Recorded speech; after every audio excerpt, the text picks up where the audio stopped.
Good afternoon. Hey, everybody. We're here on the couch, and actually, we're in studio today, so it's a little bit different, but glad to see y'all chiming in, and I appreciate all the compliments. And Who's complimenting? I got compliments. On your outfit? No. You mean like right I'm now? talking about on the couch, the platform itself. Oh, did I get compliments? We already starting out. All right. on Okay. bad- Sorry. bad leg. Sorry. Bad Okay. leg. So you can see that there's people on already. There's like Yes. 3 people on already. Yes. Okay. So when do you want to do the introduction now? Oh, you can see through. Yeah. It's live. Mm-hmm. Okay. Go ahead, Ms. Jackie. All right. So I'm Jackie, as most of you know, and this is Damien. And we're the co-hosts of The Couch. And then we have a guest, Dr. Kendell Jasper, here today. Yes. And here he is, bald, bold, and beautiful right here. Let's go. Triple B. Let's do it. So, a brief introduction of Dr. Jasper. He is a clinical psychologist, and he is the owner of a community behavioral health agency. So we have him on for his expertise today. Absolutely. And we have a lineup of questions that we thought might be useful for him to provide information based on previous interviews that he's done that we researched, and then based on what we know about him as a clinician. Right, absolutely. Okay. We're definitely proud to have Dr. Jasper, and I've known him for years. And one thing that I will say that he's a real dude, definitely. We'll see how real he is. I appreciate it. No, I know Dr. Jasper too for years. Go ahead, Damien. It's a competition. It's early. It's early. I know. But definitely, I want to get Dr. Jasper to kind of chime in and kind of give, I guess maybe just from a historical perspective, what kind of got you into this particular field as being a psychologist. And first and foremost, especially for the listeners, what's the difference, between a psychologist, a psychiatrist, and a therapist? A licensed Because therapist. a lot of people don't know. Okay, well, I'll start with the second question. So, Okay. psychologists have doctorates in philosophy. Actually, we are the original doctor, believe it or not, because before they gave out MDs, and there was an American Medical Association. Right. Anyone that was a doctor had a doctorate degree in philosophy in some form, even for those that practice medicine before they gave individuals MDs. So the main difference between someone like myself as a licensed clinical psychologist is that we have doctorates in philosophy and clinical psychology. You have social psychologists, developmental psychologists, but we are the only ones that are able to diagnose and in some states prescribe medicine to individuals who are experiencing mental health related issues. Right. Psychiatrists are individuals that are MDs. They are medical doctors. Right. And their track is a little bit different. And then therapists, we all can fall in that therapist range. There are a lot of psychiatrists that don't do as much therapy as some of the other disciplines. They do a lot more initial medication evals, medication sort of checkups, 15-minute checkups, kind of get people in and out. And that's not to say they don't provide them a pretty solid level of care, but they just do it a little different. And then, of course, you have licensed professional counselors, licensed clinical social workers, licensed marriage and family therapists, licensed clinical addiction specialists. And I guess they kind of lump those individuals more in what people think of therapists. But we're all trained in some way, shape, or form to provide a level of therapy. Right. So, how did I find myself here? Brutally honest with you, when I was in college, I was playing basketball. I got a call during the summertime from the secretary of the basketball team, April. And April says, Kendell, you need to declare major today. If you don't declare major, you're going to be ineligible. Okay. I'm just Sounds, keeping it up. sounds great. So Live your truth, right? I was like, what do you think? She's like, well, you're taking 2 psychology classes. What about psychology? I said, sounds like a plan to me.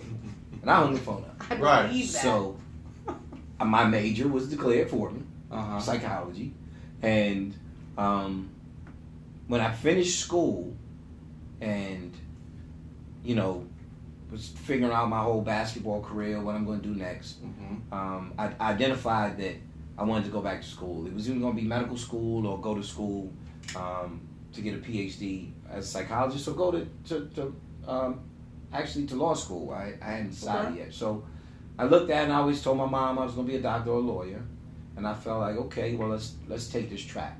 It seemed to be a little more engaging than what I thought I would get out of going to medical school to become a psychiatrist, based on my research. Right. And as you can tell, I like to talk. I listen pretty well. People may not believe that because I will have a robust conversation with you, but I do listen pretty well. So, you know, that's how I find myself here. You got a nice balance of the two. Yeah. Talk well, listen well. I try. Well, since we're having a conversation, I want to know now what got you into the field of counseling, why you decided to become an LPC. Well, I guess mine is kind of similar to Dr. Jasper's here. I kind of fell into it. My aunt actually was a director over DSS in my hometown. So while I was in college, I would do sort of like a peer mentorship for like middle schoolers, you know, high school kids that were at risk. So at that point in time, they didn't have like the CBS workers and all this stuff. So I guess I was like one of those original type people to be in the classroom or take them out in the afternoon and just provide peer mentorship just through my experiences. And so fast forward to graduating, because my undergrad was in business administration, had nothing to do with mental health, social work, or anything. And I happened to fall into a situation to where I was doing like basic customer service stuff, like working for Sprint and selling insurance and things like that. I'm definitely not a seller. Most of us aren't. But then I ended up again falling back into that peer mentorship type of role and providing community-based services. It just happened to be offered to me. It's like, hey, you know, per hour was pretty decent for someone coming straight out of college. I was like, let me see what this turns out to be. And that's how I ended up meeting Dr. Jasper. Really? In Gaston. Yeah. Yes. Okay. I was providing one-on-one services. That's and I was like, this guy is dope. I actually like him up, Damien. No, it's like seriously, like we may have taken like different tracks, but I think the foundation of me wanting to become a therapist and actually indulging in emotions and the psychology of how a person thinks was clearly due to that. You know, and I saw a black man doctor. It's like, yo, like that's dope. I can see myself doing it. And we work for an interesting company, didn't we? Yes, very interesting. That shall remain nameless. That shall remain nameless. Exactly. That's always how it goes. But that's how I kind of fell Nameless. into it, and I kind of just continued on going and went back to school to get my master's, and here I am. Been in this field roughly about 15 years almost. Interesting. Yeah. That's Absolutely. good to know. What about you? Like, I guess we're doing some self-disclosure here. Oh. Let's go. Okay, so you found out in college and then you found out after college. Yes. But I knew before college. So I was in high school. It was my junior and senior year between there, and I had to declare what foreign language I was going to take. And so, of course, I had myself geared up for Spanish. Spanish. I mean, I had taken so many years of Spanish, and then my mother told me Spanish is full. So I had Japanese or German. And so I was like, nah, I don't want to mess with the German stuff because I felt like it was harder in theory. I didn't know anything about either one, but I felt it was harder in theory, so I chose what I thought was easier, which is Japanese. I wound up in honors Japanese because there was no regular Japanese available. So then I got booted into an honors class of a language I had never studied. I studied 4 years of honors Japanese, and I got an A every year. And so I figured international fashion design, that's what I'm going to do. So going to college, I thought international fashion design. When I got to my small liberal arts school in Greensboro for all girls, and there was no international fashion design, I had not thought that through, that I probably would have had to go to a larger school in order to do that, and maybe a white school versus an all-black school, let's call it what it is. I hadn't thought that through. So once I got there and they had the list of majors, I was like, I had a therapist when I was 15, and she didn't know what the hell she was doing. So I want to do that. And so that's when I decided, when I signed up freshman year, that I was going to be a psych major. I got A's in psych, I got A's in stats, and I did well. And then I started interning while in college for a local school, and I realized I like to be with kids. So my junior year in college, I went to Ramapo Anchorage Camp, which is a camp for kids with behavioral and emotional disorders in Rhinebeck, New York. It is very popular. They only take kids with certain diagnoses to the camp. Okay. So my father told me, if you can make it through the camp, you should be a therapist. And if you can't, you need to look at something else. And so I made it through the camp at 20 years old, and I graduated with a bachelor's in psychology, and then I got my master's in counseling, and ever since. But Dr. Jasper was also one of the first few employers I had after I got my provisional license, and I appreciate the opportunity you gave me. Working under you, working under you helped mold me, especially when a client went ape nuts crazy on me. Oh wow! And we had a little talk after that, and so I kind of learned how to respond to clients in certain type of heated situations. Right. Dr. Jasper is very good for that type of advice. No matter how it sounds at first, it usually works. So that's my story. Okay. I always knew. Yeah. Different approach. Yeah. Different perspective. Well, thank you. No, first of all, I knew a little more there. I didn't know Damien because we were in a situation where it was tough, man. It was tough. Our head was on fire a little bit. But I saw the long range goal and what it tough. should have been. Yeah, absolutely. For sure. And that's what I wanted it to be. And I've always been an advocate of mental health and people, I guess minorities, in generally speaking, but definitely mental health and reducing the stigma associated with mental health, because honestly everybody has mental health issues at some point in time. So well, I think my thing is more instinctually driven by somebody made an imprint on me, and it wasn't a good one. My therapist was not a good listener. I felt like she used her own personal stuff to bring out when she was working with me, and therefore I acted out in ways that showed my parents I was not interested in seeing her anymore. And so when I got to college and I declared the major, I was like, all right, I'm going to show everyone how it should be done, and I'm going to hear kids. And even though, these kids drive us nuts, my thing is I want to hear them, and we don't get paid what we should be.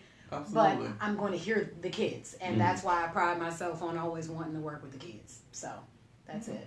So that is a segue into the difference in clinical assessments, and we want you to tell everyone when you should be getting the notion that you should take your child for a psychological assessment versus just a typical clinical assessment done by a mental health clinician. Well, here's what's interesting. I think you could always take your child for an initial psychological assessment, because I think it's going to give you as much as if a psychologist is good at what he or she does. If you were good at what you do. Well, I mean, I wasn't necessarily talking. I'm talking about you. You'll find what. If you're good at what you do, you're sitting here. Yeah. But if you're good at what you do, then you're going to ask those questions. You're going to ask what the presenting issues are. You're going to ask family history. You're going to ask social history, depending on what they're referred for and it's relevant. So what it's going to do is hopefully it will help clean up the picture of what we're experiencing, because there are so many different testing measures that we can administer, questionnaires that we can give that will clue into what's going on, whether it's a DSM issue or not. The first place that we need to start, of course, is how's this person achieving, right? Well, intellectually, where are they? Right. What's their level of insight?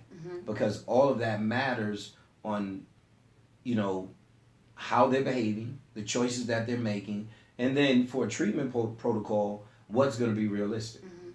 What kind of therapeutic interventions are we going to be able to provide to this individual and or this family that's going to make sense? Yeah, today was an interesting day, and I'm interested you asked me that question because I was out in Morganton, North Carolina, Hickory, North Carolina today doing behavior plans, right?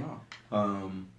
And this is someone who I know in the business. She has an agency. She asked me to help her out and do some behavior plans.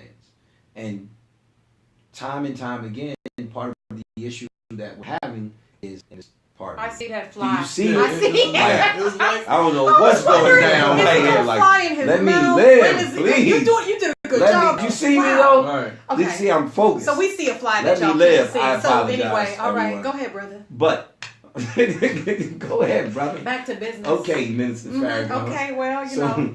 So, okay. But there has to be a conversation with them about what's realistic. Right.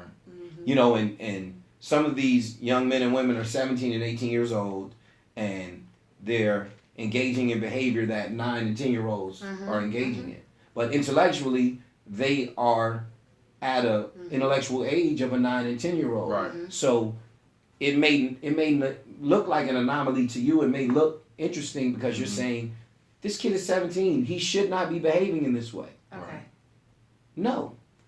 We've got to identify where he is intellectually to better explain and developmentally, to explain why you're seeing these behaviors. So first you need to classify whether it is appropriate for him to behave that Absolutely. way based on his intellect. Absolutely. Okay. And then That's that helps us set up a plan, a realistic plan on what you should be doing, what kind of model you should be setting up, and then what you should expect. Right.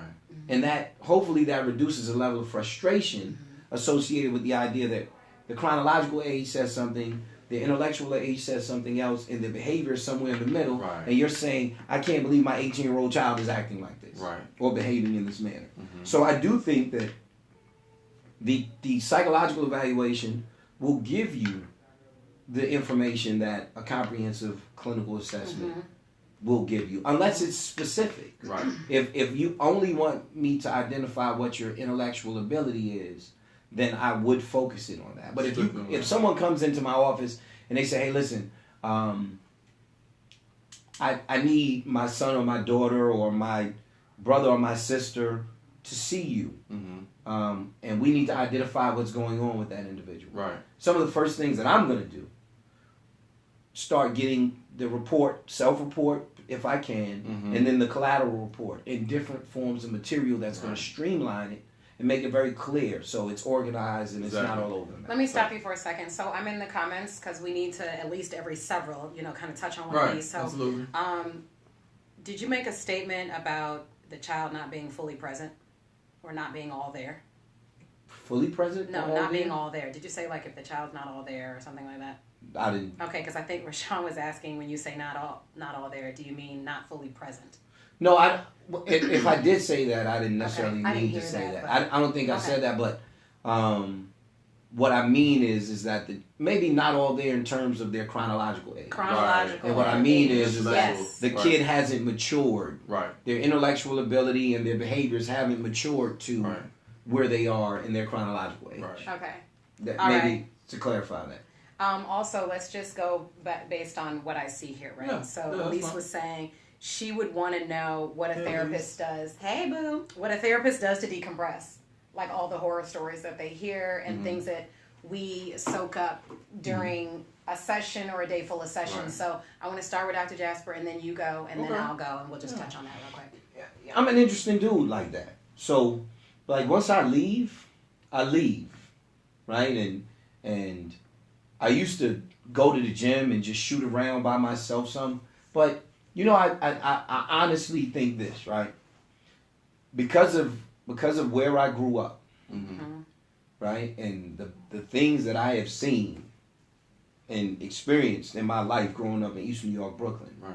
I always feel like it could be a lot worse, Mm. right? So when people sit across from me, number one, I'm very empathetic towards them and sympathetic towards them Right. because I've seen and witnessed and experienced some of that on the corner of my block with a crack house on the corner and Exactly. my homeboy living 2 doors down from me without lights on in the crib and coming to my house having to eat breakfast, lunch, and dinner. Like, I get all that, right? We were fortunate to not really be faced with a lot of that, but we faced some hard times. But Right.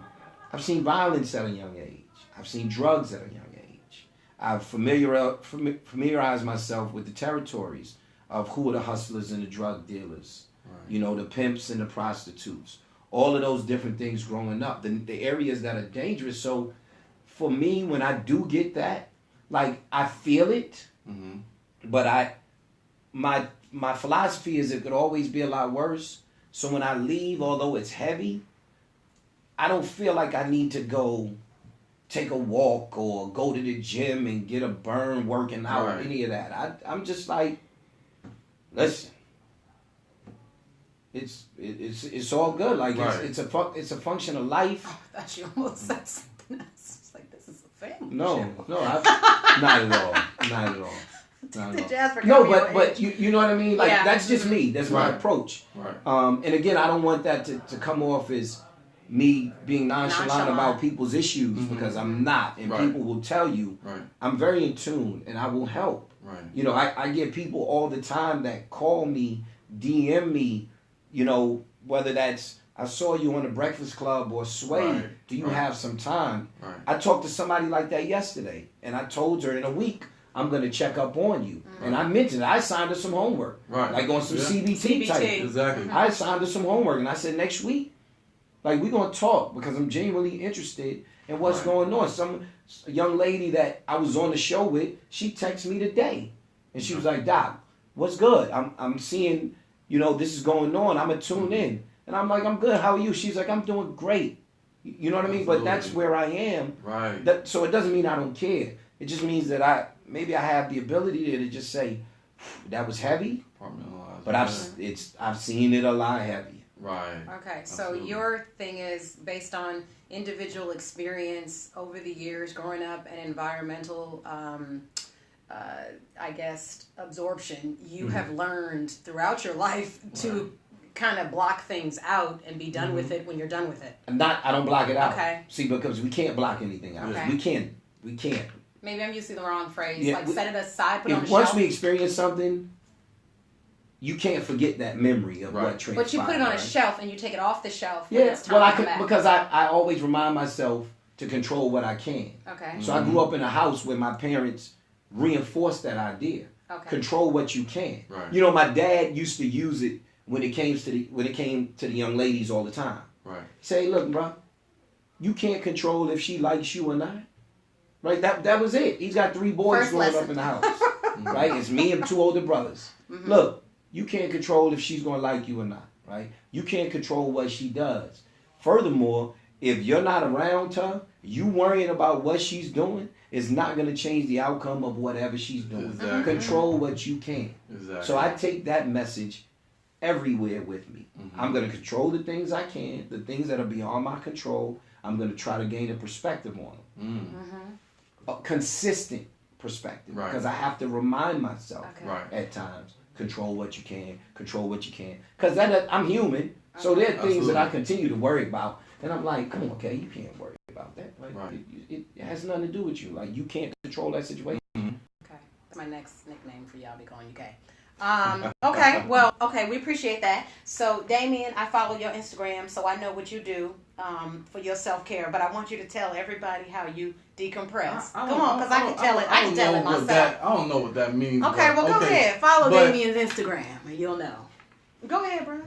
But kind of like what Kendell was saying, is kind of like as a therapist, that you're often empathetic, and sometimes you get that transference from their particular story. Some of it may hit home. You may be working with a family that's dealing with domestic violence, and if you experience it or witness it in your home, it's going to draw something up in you. Sure. In a variety of different situations, I have my troubles and things like that. So a lot of topics and a lot of clients that I deal with have had similar issues. So I can easily put myself in their position in order to allow them to kind of gain a better perspective and understanding that your situation should not be your outcome. You can always overcome that. But as far as decompress, I, for one, compartmentalize. Like, I think I have a skill of like that, what do you call the type of memory? Like photographic type of memory. Like I can pick up a conversation from last Where week. it left off. Where it left off at. All right, put it on the shelf. I cannot. And you know what I'm saying? Go to the next client if I need to. If Okay. I'm going home, disconnect, like Kendell was saying, just disconnect and not necessarily worry about. I can't worry about whether that client's going to have a panic attack this evening or they're going to have some suicidal ideations. Hopefully we have a plan set in place so those things do not happen. But if they do, I can't control it. I can't worry about, maybe I should hit John up to see how he's doing at 9 o'clock at night. Just don't make any sense. So I make sure that I compartmentalize, but I also do the front work and making sure that I am teaching the clients, the appropriate protocols, establishing those boundaries, so on and so forth. So once I'm off, I'm off. I can be Damien, I can be Dame, I can be what I am outside of the business world. Yeah, I think you're totally different. I've seen you outside of, even outside the office, and seeing you walk around inside the office is like Tim. Okay. Well, anyway, in case people from the office. But again, just decompressing. I still play football. I've been playing flag football for like the longest. That's something that I utilize to kind of get that energy out. Music is one of my biggest things. Like, that's what I do when I get home. Turn on the music and just vibe out, or hang around with friends, or my lady, or whatever the case may be. That's my time to decompress from today. Just not only with the clientele, but just the business aspect of mental health can also be, overwhelming at times. Okay. So. All right. Yeah.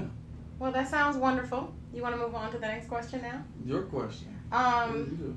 I mean, I don't really want to talk about what I do because I don't think I do it as well as you all do. I mean, No, I just don't. Your way is your way. My way is I indulge in myself. So that's what I have to do. I feel like I'm indulged in everyone but myself for a certain amount of hours in the day. I know that the first thing I had to do was change my job. So, I had to change my job. So now I'm a little closer to you because, I work for you now. So I appreciate that, number one. But I knew I had to get out. And so at that point, I hollered at Dr. Jasper and I was like, yo, this isn't working for me. It's going to kill me. And it was. Where I was going to kill me. And it was driving me to a point of losing sanity. And you have to recognize that first, I feel. Absolutely. I wish I had known it sooner, but it hit me kind of hard very fast. Right. And so then my thing was like, where's the backup plan? Where's the backup for the backup plan, right? Mm-hmm. So that was number one in trying to take care of myself. Then when I'm there, I handle all the things that I can, and I'm doing better about accepting, I cannot handle this. This is not about me. And when I'm removed from it, it still continues. So there's nothing I can do. I can't step in front of the boulder. The boulder keeps going. And so that's really how I try to look at it when I leave the establishment, the establishment daily. And so when I get home, honestly, there's about 2 days a week, starting I guess Wednesday and Friday, I gift myself. I have a nice rum chata. So I don't do wine. Rum chata is Caribbean rum. I have one glass of it. It's like my little thing to myself. Like, yeah, you made it. It's like a celebration. I have to have it on hump day, and I have to have it on Friday. One glass is enough, ladies. Don't try to overdo it. I mean, rum chata, that'll do it. Okay. So I have half a glass or one whole glass over time. I mean, I got to let it sink in about an hour or two. So by the time I'm done with that, I feel like I've accomplished something. I feel like I have my sanity. I feel like I can appreciate where I ended the week or where I am in the middle of the week, and I can kind of relish in that. So there's mine. We have another question for you, which would be, why is it so difficult for Black men to show vulnerability, whether it's in therapy or outside of it?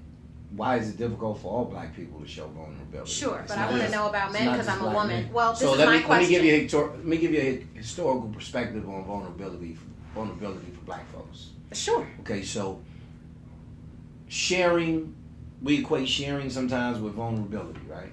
So when in the history of Black folks in America have they been reinforced or rewarded for sharing? Don't worry, I'll wait. When? By what is the establishment, right?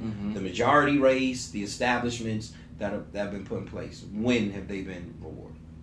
Okay, I submit myself for a study, you give me syphilis, and then you don't treat, right? Right. Tuskegee experience. Exactly. So we have a doctor who's willing to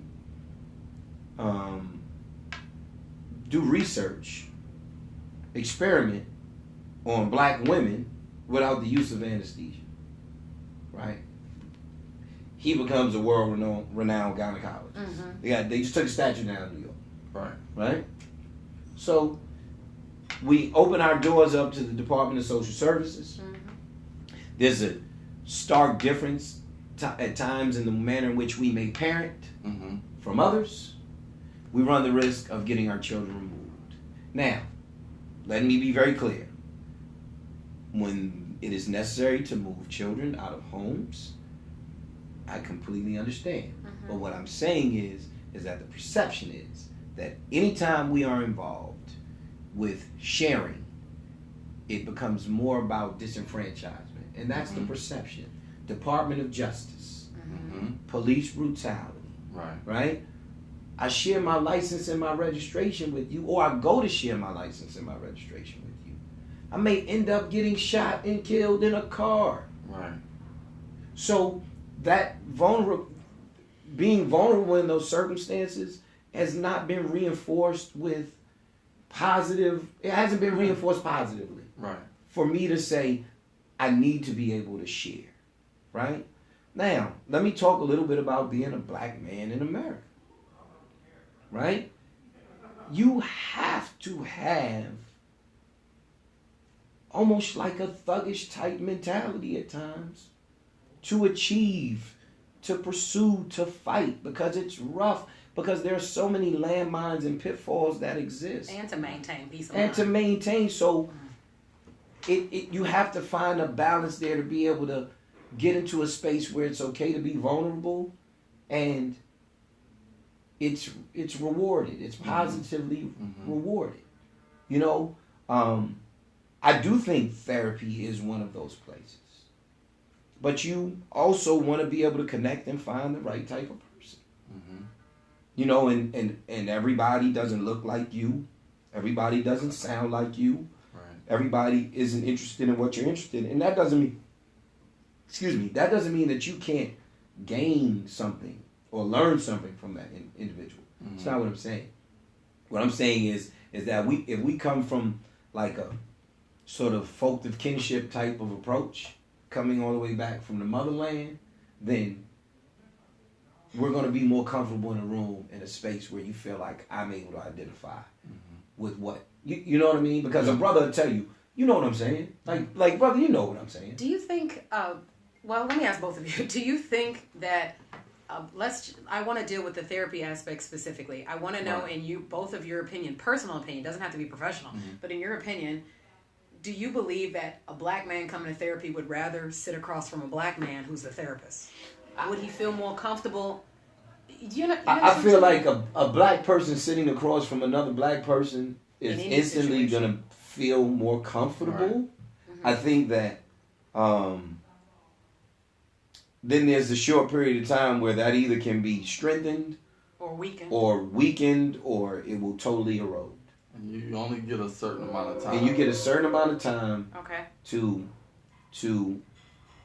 you know, make that work, so to speak. Right? And I think that on the other end, we also have to deal with some of our own self-hatred type of deal. So, you know, that's part of why I dress down. Not that I have to, but you know, there's already a difference between you and I. You're sitting across from me, having to tell me what's going on. Right. So I do it partly because I want to feel comfortable, but partly because I understand that there's a difference there, and you may feel like, oh, look at this uppity brother in here with this suit and tie on. Right. Now, other people say, brother, I appreciate you looking that way, and I get it. So there are days that you can flip the script. But if I'm going into communities, which I used to do a lot of, I used to go in homes and in communities, and guess what? I don't want to look like an eyesore, so to speak. So I'm gonna, you know, listen, when in Rome, do what the Romans do. Like, it's a code to the street, so to speak. So, you know, I'm gonna get it. I'm gonna mix it up. But I think that some of that is more stereotypical, because believe it or not, brothers are super vulnerable. And guess what? Brothers don't get it. They don't get more vulnerable when it comes to dealing with the sisters.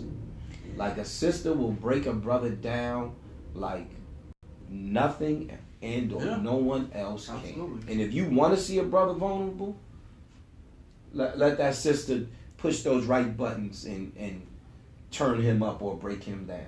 Well, let me just say this. I'm asking this for a reason, because I make a lot of, and I know you know, but I make a lot of posts on Facebook out of frustration in the mental health community. Okay, I do a lot of that, but I don't regret that. And we've had this conversation. I don't feel any kind of way about that. I feel like it's true to who I am. Like, you dress a certain way because it's true to who you are. Right. This is what I feel based on my passion. And people, men, black ones, are hitting up my inbox telling me, hey, I was on this medication for this period of time. I haven't told anybody. I didn't tell my friends. These are people I know. These are people I don't know. I know through other people. I have no judgment. If anything, I just give feedback and ask questions to their questions of whatever they need, right? And then I thought about it like, hey, I know it took a lot for such and such to reach out. Number one, you said, a woman can gauge a certain thing, but they don't even know me that well. Or I'm not in a relationship with them. We're not dating. But the simple fact that I brought it to the forefront makes them feel more comfortable. And I feel like maybe you're right. Like, even the way you dress brings to the forefront, this is who I am. You're just going to get it. So if we can connect on that level, great. Right. And if you can't, that's just who you are. Well, you certainly have made some form of connection with them if they're willing to share. Oh, yeah. Right? So you reinforce that sharing, though. And the first thing that has to happen is, hey, listen, it was great that you shared that. Right. It was courageous. Right. It was brave. So now let me have you understand, you sharing what is most vulnerable to you, I'm going to covet and I'm going to protect. Exactly. Which is only going to strengthen the idea that you can continue to share with me, because I'm not going to take it.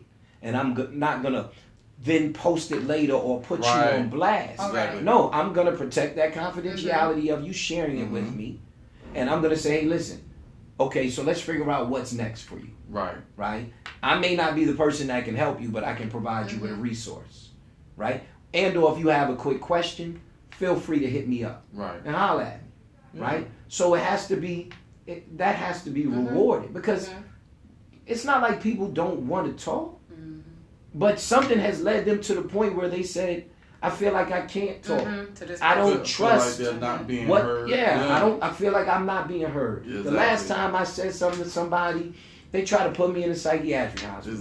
Exactly. And they didn't even they totally misunderstood what I was saying. Right. So there's so many innuendos. There's so many nuances and subtleties to our language culturally and the way that we talk to each other. Right.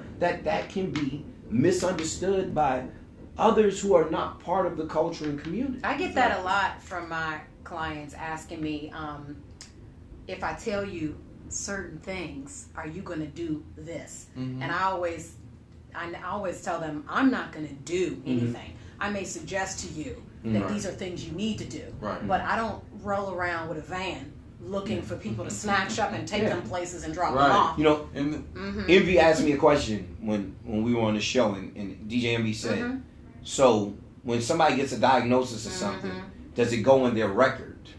Right? Like their record for everybody to see. And I was like, what record are you talking about? Right.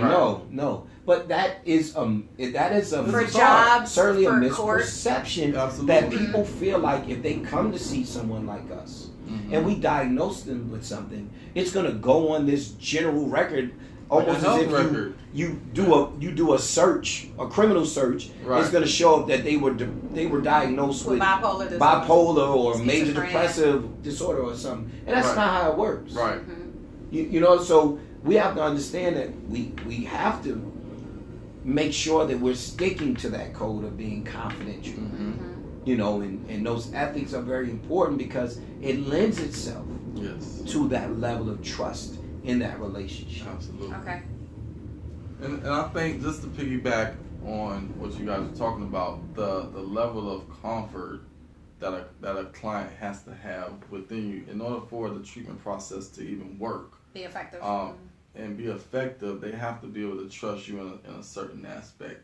Most people are not willing to seek out treatment, again, because one, they felt like they may have experienced it before and it wasn't a pleasurable experience. They felt like they didn't get the help that they needed, or they wasn't being heard, or they think I'm crazy, or something to that effect. So with me, I personally, as you can see, that's one of my pastimes. That's one of my things as well. Is tattoos. That's a self-care thing, but that's another story.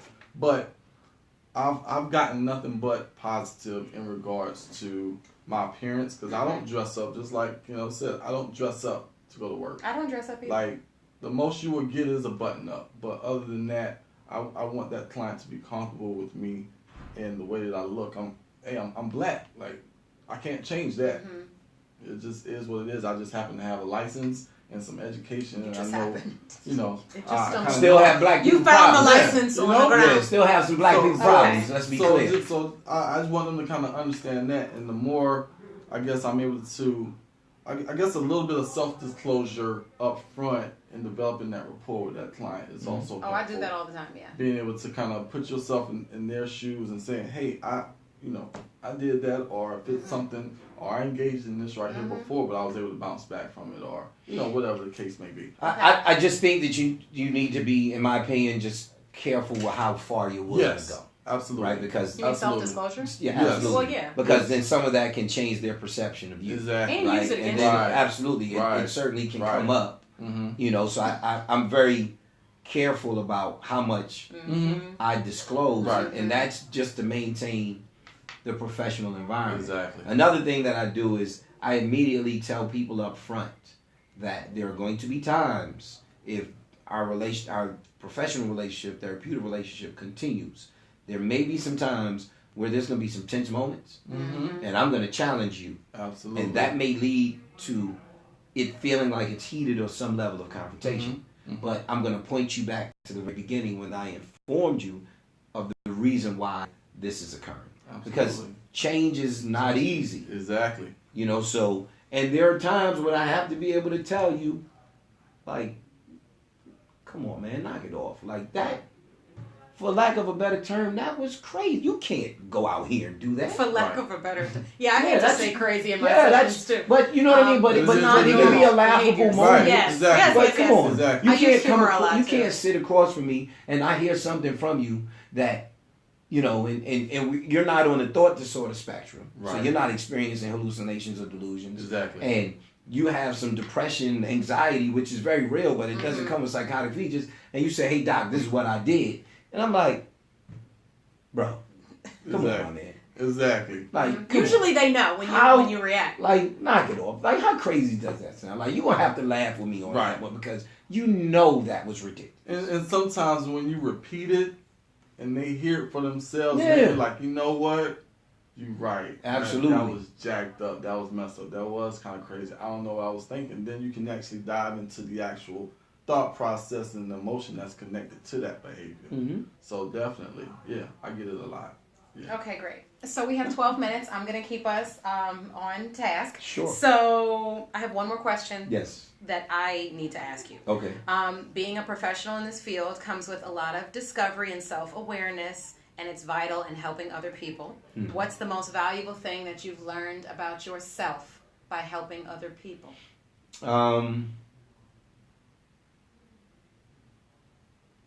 I learned early on that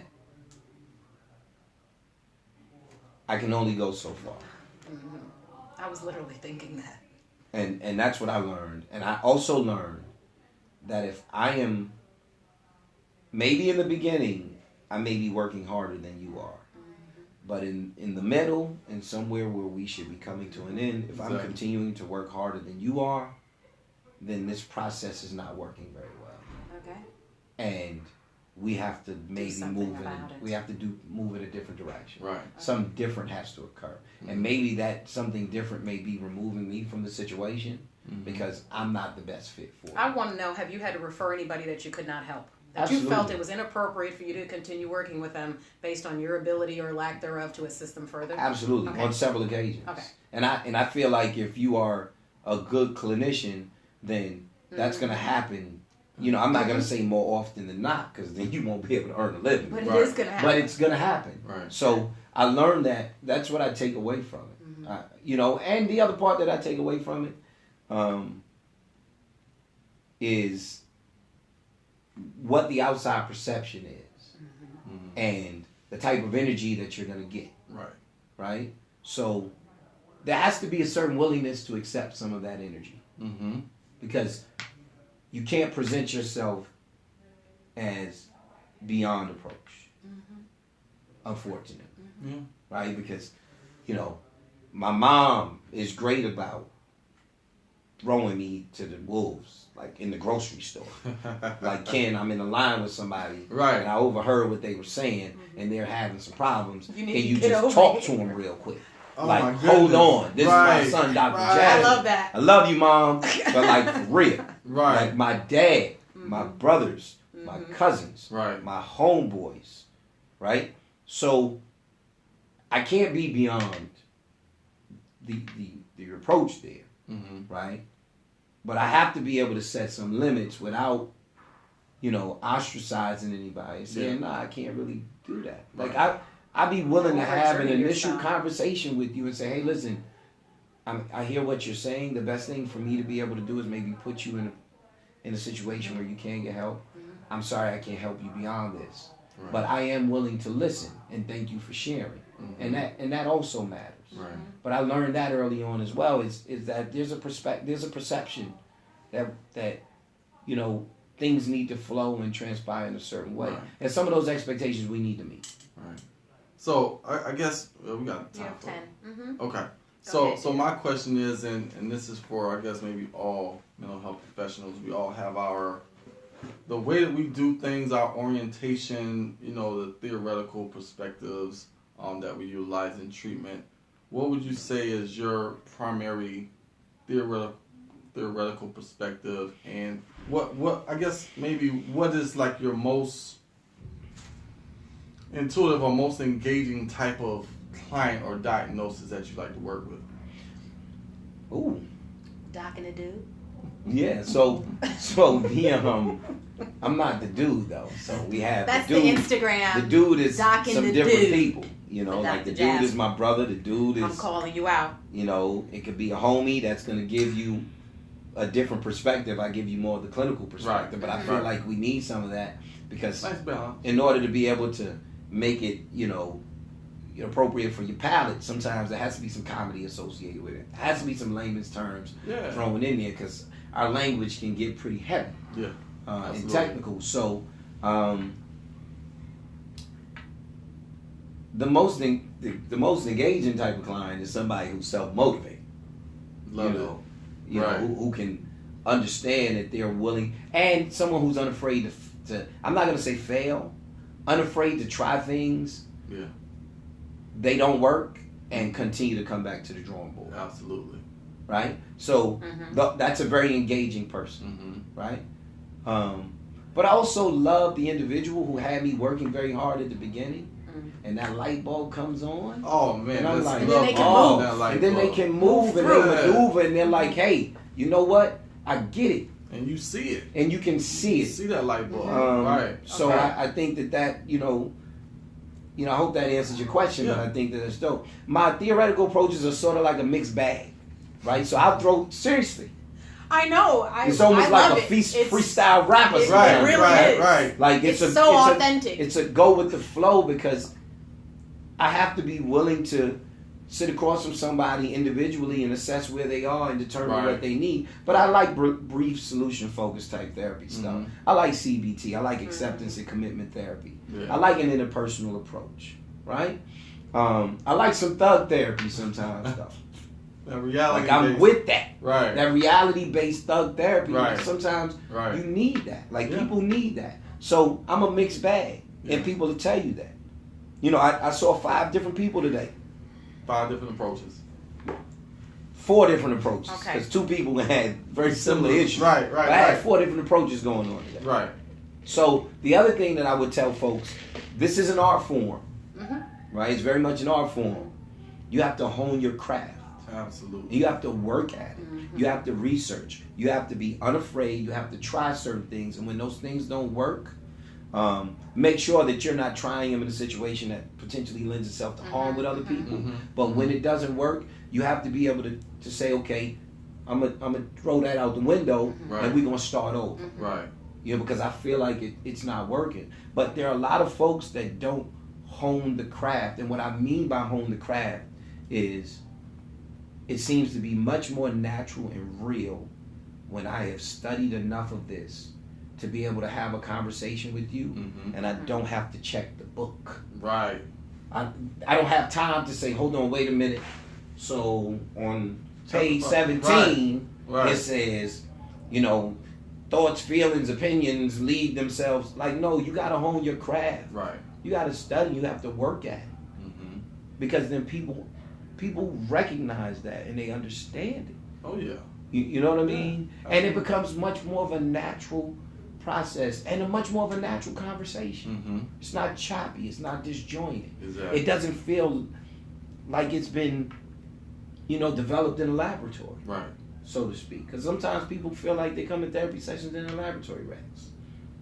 They do. Yeah. Like, this joke is sitting across from me, straight experimenting. Just doing checks. Let's see if this works. Absolutely. Yeah. So you have to hone your craft. Right. Okay. Right. You have more to that?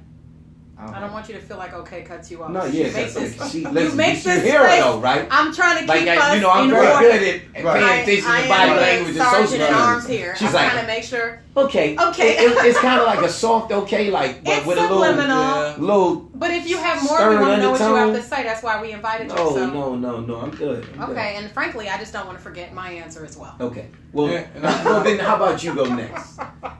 Go ahead, Daniel. Now, I just wanted to kind of, I guess, maybe say that I kind of always tell my clients that although I have the license and, have done the research, they're still the expert in the room of them. Absolutely. They know themselves better than anybody else would ever. So having them to understand that makes that therapeutic process easier because they're able to dive in. They may not be able to articulate what they're feeling or what they're thinking, but being able to, again, once you hone your craft, you'll be able to kind of pull that out of them. Absolutely. With no problem.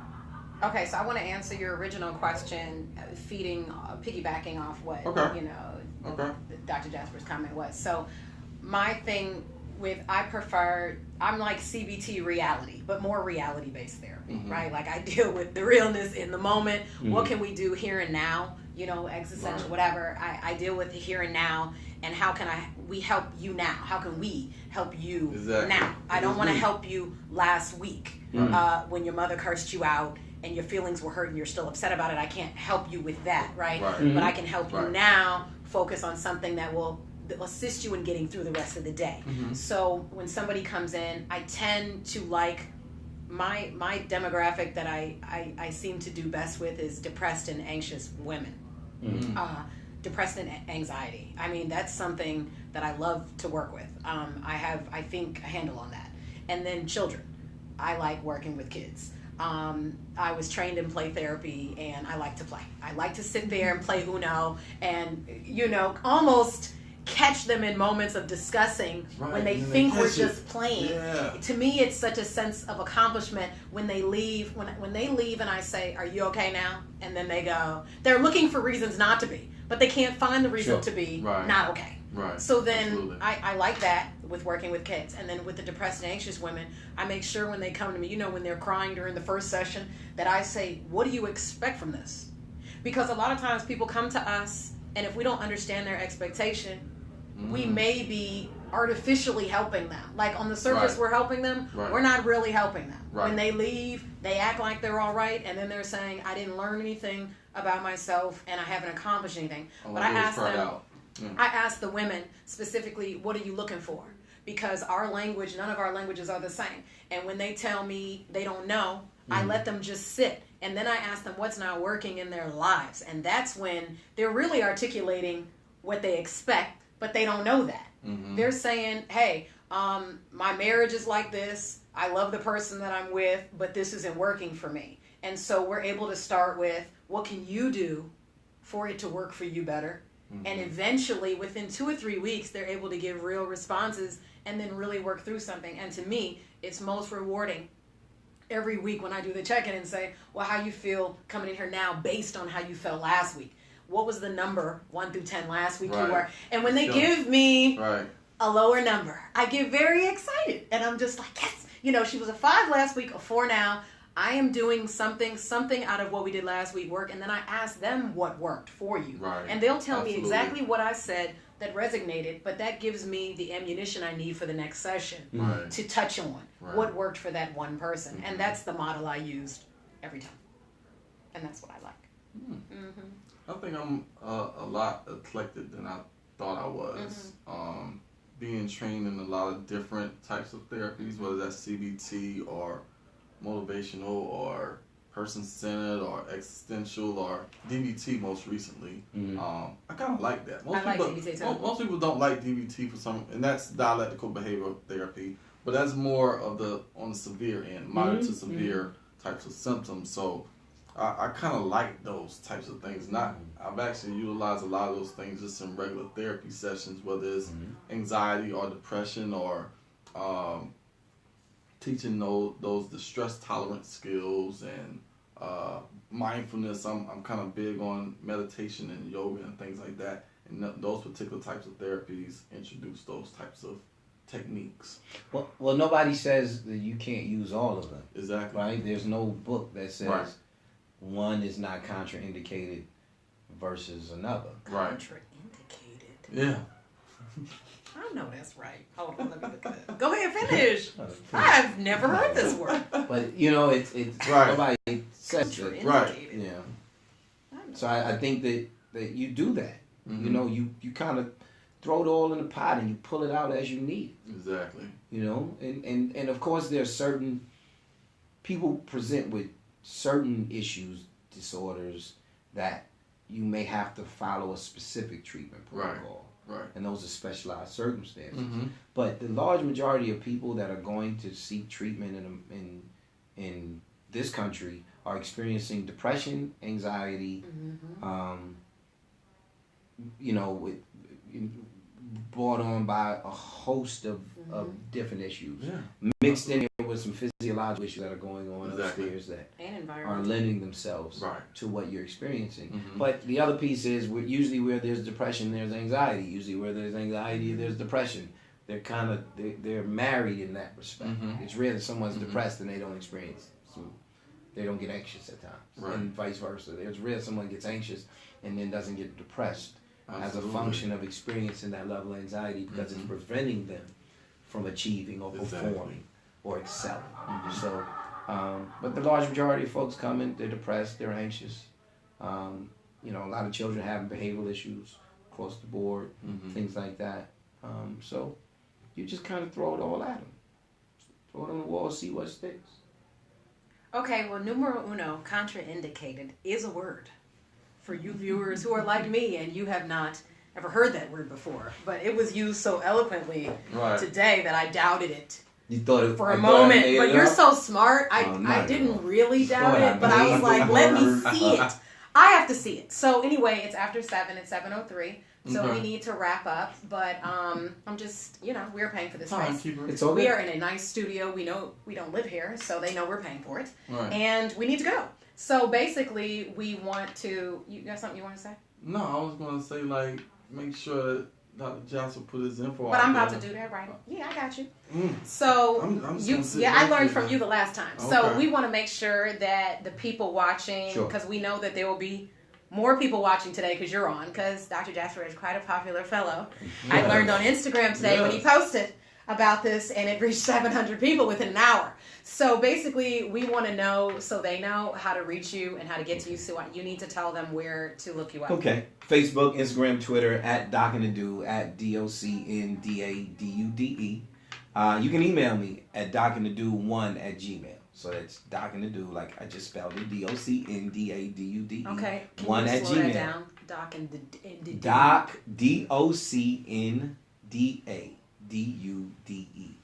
1@gmail. Or at DocInTheDude on Facebook, Instagram. It's so Twitter. real. It's such a real address. Okay. Or Dr. Kendell Jasper is my other Instagram. So Okay. I've You have two. separated some of that out. I'll look up that. Okay, That's the new baby. That was recent. Okay, I thought that was because it's only like 94 followers. Yeah, I looked that up. It was recent. So I looked that up. So I'm not going to act like I haven't. So we want to tell you, thank you for being our guest. Definitely. We really appreciate having you. I knew you wouldn't let the people down. And you have agreed to come back soon. In Sure. maybe a few weeks if you're available. 3 or 4 weeks, maybe next month or so, and to touch on another issue. Sure. And I want to tell you all thank you for having me. Absolutely. That can't get lost in this. You were one of our top choices. Absolutely. Inviting me to come and share and asking such great questions. Okay, well, awesome. I'm going to keep talking to you like this because you write my checks. So, we appreciate you. Yeah, absolutely. Anyway, Absolutely. catch us next week at 6 o'clock. I'm not sure if we'll have another guest next week, but we'll be covering the same type of topics. Yes. You know, something in mental health. We may choose a diagnosis to touch on or some specific issues that people are messaging us about. Yes, I want to make sure that absolutely. we tell people that they can message the couch with any of their inquiries, or you can message Damien personally or me personally, and your information is confidential. Absolutely. Any issues that you may have, and you can find us both on psychologytoday.com for private practice. Yes. Okay? My Anything government, else? most people know my government name. So I'm known as Dame Dash. That's my alias. Damien Harmon. Right. That's his name. So, The Couch 704. The Couch The 704. Yes. Let's go. message. It's all good. Here it is. You always make me laugh. Anyway, okay, bye. We'll see you next week. All right, y'all. Y'all be easy. Are you gonna? Absolutely. Yes. Go ahead, manage that. Deuces. You crazy. You did a good